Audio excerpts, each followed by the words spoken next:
Masih bersama Mary Riana dan kalau kita lihat bukunya ini unik sekali ya. Karena ini kan 1 tahun 365 hari, satu halaman tuh satu motivasi. Hari ini, besok motivasinya apa. Beda. Gitu. Jadi dalam sehari kita mendapatkan inspirasi. Tiap hari kita termotivasi.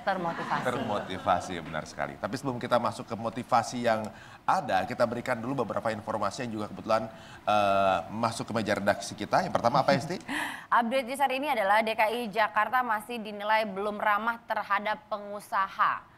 Masih berbelitnya proses pengurusan izin usaha membuat para pengusaha pemula itu kesulitan untuk membangun bisnis di ibu kota. Bahkan Ketua Umum Badan Pengurus Daerah Himpunan Pengusaha Muda Indonesia atau HIPMI, Andika Anindiaguna, berharap Badan Pelayanan Terpadu Satu Pintu itu akan segera dibangun di Jakarta. Iya, biar nggak ribet gitu, nggak rempong. Iya. Berarti pengusaha sekarang agak sedikit mendapatkan tantangan ya. Karena DKI Jakarta masih dinilai belum ramah terhadap pengusaha. PT Bank Mandiri Tbk mencatat minat terbesar peserta yang ingin mengikuti wirausaha muda mandiri atau WMM dan Mandiri Young Technopreneur MYT kebanyakan berasal dari Sumatera.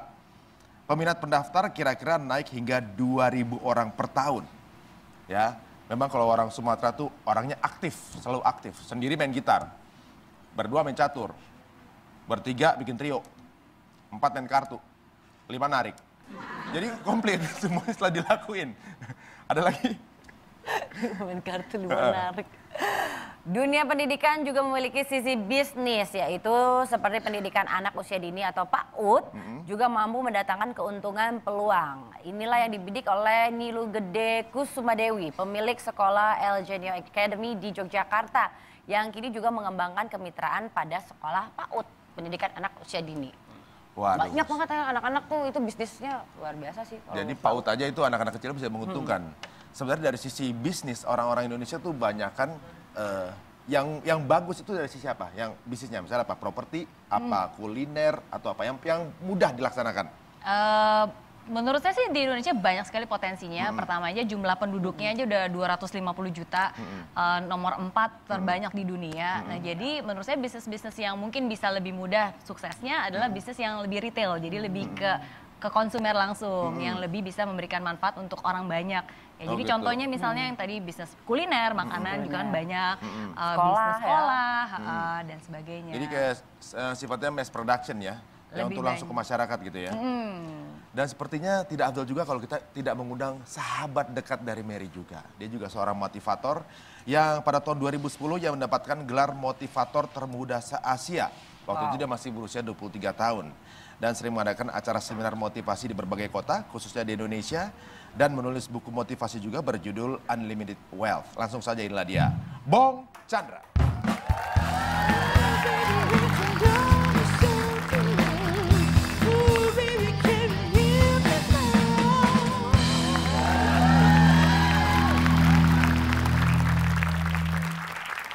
Ini masih muda nih.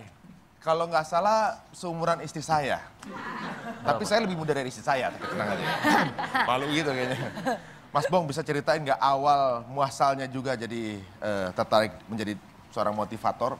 Apakah ada sebuah kejadian apa gitu yang membuat Anda menjadi seorang yang harus memotivasi orang lain? Iya, jadi pertamanya adalah papa saya kan kena hutang sama bank. Jadi pabrik kami disita sama bank. Saat itu saya umur kurang lebih 17 tahun. Gara-gara itu papa saya sama saya berjuang untuk saya bisa kuliah. Nah setelah itu kemudian tahun 2006 saya di drop out. Saya di drop out dari BINUS, kemudian saya mencoba untuk berusaha. Nah bagaimana saya coba untuk jadi marketing. Saat itu saya pernah bergabung di multi level marketing.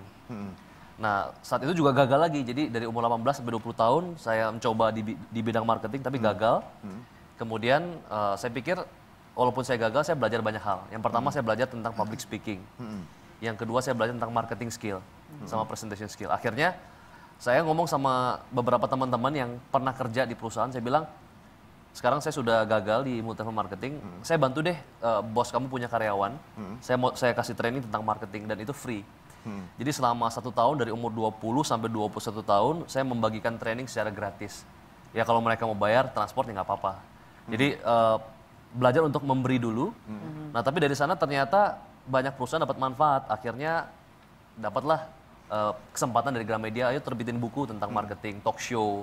Sampai akhirnya bukan cuma ngebahas marketing, lama-kelamaan mulai jadi motivator yang profesional. Jadi membahas materi tentang bisnis. Nah dari sana sedikit demi sedikit saya mulai masuk ke dunia properti. Baru sekarang ini masuk juga dalam dunia kuliner. Oh, jadi juga bisnis sendiri itu properti dan kuliner. Betul. Jadi segala hal informasi mengenai bisnis itu bukan sesuatu yang dipelajari dari buku, tapi mereka berdua tamu kita ini benar-benar telah mempraktekkan secara langsung. Jadi itu sebuah bukti dari apa yang mereka bicarakan itu adalah sebuah fakta yang telah dilakukan. Iya, awalnya promo dulu nih. Itu kan iklan kan, Betul, beriklan betul. dengan Betul. 1 Makanya tahun pepatah bilang kan dimana-mana. giving is rich kan. Jadi kalau kita, walaupun mungkin saya nggak dapat uang selama 1 tahun, tapi ternyata saya bangun banyak network. Setelahnya. Akhirnya ketika kita bikin bisnis, pembeli lebih gampang beli. Karena kenapa? Karena kita sudah bangun branding selama 1 tahun. Oh begitu. Nah sekarang ini kebanyakan anak-anak muda yang mau bisnis, kebanyakan selalu dihinggapi rasa takut. Ini buat masing-masing ya. Oh, iya. Kira-kira apa yang membuat para anak muda itu atau juga orang-orang muda, calon pebisnis muda itu sampai ragu-ragu untuk memulai bisnis? Yang pertama adalah karena mungkin mereka nggak tahu caranya, satu. Yang kedua karena nggak ada modal, masalah modal. Nah sebenarnya kalau mulai bisnis itu yang pertama adalah kita mesti cari dulu kira-kira apa yang kita suka. Misalkan kita suka internet, ya mungkin berbisnis internet. Kita suka kuliner, kita bisa berbisnis kuliner. Nah tapi kalau kita suka sama bidang tersebut, kemudian kita berani, itu nggak cukup. Kita juga perlu punya modal. Nah, bagaimana bisa punya modal? Kita perlu punya produk yang berbeda sama yang lain. Misalkan sekalian promosi, saya punya restoran. Nah, restoran itu supaya berbeda gimana? Saya buat interiornya itu penjara. Jadi orang kalau masuk ke restoran saya itu ada baju waiter itu pakai baju penjara, kemudian ada sel-selnya. Padahal sebenarnya makanan biasa. Jadi kalau Kayak makan di penjara gitu ya? kayak makan di penjara. Biasanya gratis loh makan di penjara tuh. Biasanya gratis. Nah, kalau kita unik, kalau kita nggak punya modal kan kita bisa presentasikan keunikan kita kepada orang yang di Jakarta ini kan, di Indonesia ini kan banyak orang punya uang, namun mereka nggak punya ide kan. Kita punya ide, ini ada punya konsep, mau nggak Anda modalin? Kalau kita nggak punya modal, jadi berani aja nggak cukup, nekat aja nggak cukup, tapi juga kita harus bisa break the rules. Kita harus punya konsep yang berani melanggar aturan, tapi bukan aturan pemerintah. Dalam artian adalah beda sama yang lain. Apa uniqueness produk kita dibanding dengan yang lain? Saya yakin di antara Anda banyak yang ingin sekali memiliki bisnis, tapi banyak sekali hal yang membuat Anda menunda bergerak untuk memulai bisnis itu. Nah, kira-kira apa alasannya? Mari kita saksikan, Nadia, alasan kenapa takut untuk berbisnis. Berikut saya jabarkan beberapa alasan orang-orang malas untuk membuka usaha. Yang pertama, pengen buka usaha tapi nggak punya modal. Rumah aja masih ngutang. Pengen sih ikut bisnis kayak temen-temen, tapi nggak punya duit nih sama sekali. nah itu merupakan salah satu alasan klasik untuk menutupi ketidakinginan seseorang untuk mulai berbisnis. Seberapa pentingyakah memulai bisnis ini untuk Anda? Kalau hal itu penting, pasti Anda akan selalu cari jalan. Tapi kalau nggak penting, pasti Anda akan selalu cari alasan. Yang kedua, Pengen ikutan bisnis, taruh modal atau ikut MLM. Tapi takut rugi. Kan sayang modalnya. Kalau untung, kalau rugi gimana? nah alasan ini menutupi ketidakmampuan orang untuk bekerja keras. Memang berbisnis tidak menjamin keuntungan, bisa rugi, bisa juga untung. Untuk itulah diperlukan persiapan yang matang dan juga perencanaan. Kalau semuanya dilakukan dengan sungguh-sungguh, pasti akan membuahkan hasil yang baik. Nah, yang ketiga, Pengen coba-coba buka usaha atau ikutan bisnis. Tapi kan gue gak punya bakat. Bakat jualan maksud gue. Kalau nanti malah usaha gue gak laku, gimana? nah ini juga termasuk salah satu alasan untuk menutupi ketidakmauan seseorang untuk mencoba. Kita tidak akan pernah tahu apa yang bisa kita lakukan kalau kita tidak pernah mencoba. Kunci untuk sukses di bisnis sebenarnya bukan tentang kecerdasan atau kepintaran, tapi ketekunan berusaha. Dan yang keempat, Ya udahlah, kalau gitu gue gak ada bakat apa-apa, mending gue jadi karyawan aja. Digaji tiap bulan, pensiunan juga digaji. beberapa orang lebih memilih karir mereka menjadi karyawan kantoran dibanding berbisnis dan memiliki usaha sendiri. Ya memang nggak ada salahnya karena saya percaya kita pun bisa sukses lewat bidang apa aja. Yang penting jadi pegawai tapi punya mindset pengusaha. Berani ambil inisiatif, berani mencoba hal baru dan gak hitung-hitungan. Nah, jadi semua ini hanyalah alasan. Mulai hari ini kita harus ubah cara pikiran kita dan cara pandang kita. Jangan pernah mencoba untuk menyerah dan jangan pernah menyerah untuk mencoba. Udah sana, coba.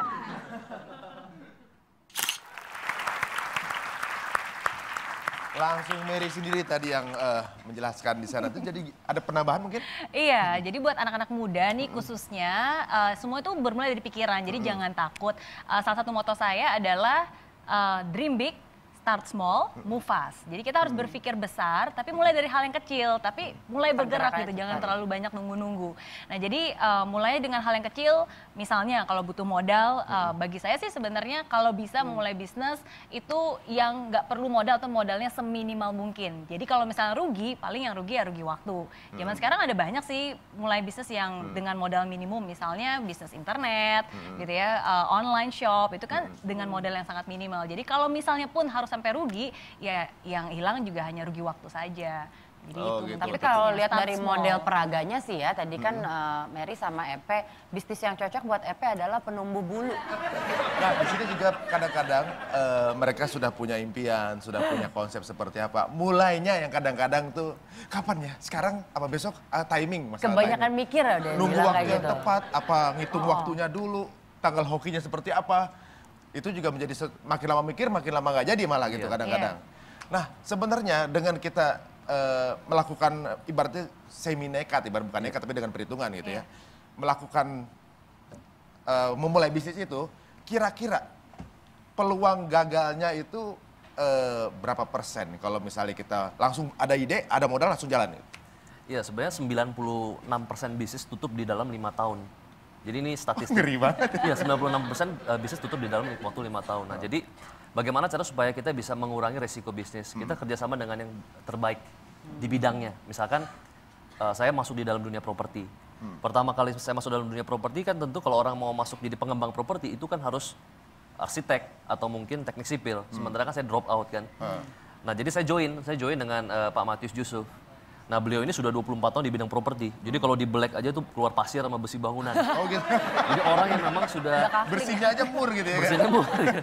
Nah, jadi beliau itu sudah 24 tahun, beliau ajak saya join. Kemudian ya saya harus tahu diri bahwa ini orang sudah berpengalaman, masa saya minta saham 80%.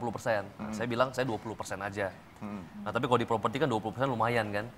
Nah, akhirnya karena saya kerjasama dengan orang yang sudah berpengalaman di bidang properti, akhirnya waktu kita launching perumahan pertama, itu bernama Ubud Village, kita bisa jual dan membangun 365 unit rumah dalam setahun. Bukan karena Pak Bongnya hebat, karena saya mengurangi risiko dengan kerjasama dengan orang hebat. Oh gitu, jadi Resiko juga, jadi memang bisnis Cari plan partner juga tepat harus dipikirkan baik-baik Betul, juga ya. betul. Tapi jangan lelet intinya ya, Jangan harus lelet. move fast gitu. Iya, mulai dari hal yang kecil. dan juga cari partner yang benar juga. Kadang-kadang ilmu kita kurang, tapi ada partner yang menguasai juga membantu kita untuk Dia backup. minimalisasi kerugian ya. Nah, bicara soal kerugian atau juga mungkin kegagalan bisnis, Mary dulu pernah sempat rugi juga. Pernah, ditipu Itu bisa orang ceritain juga ya? pernah.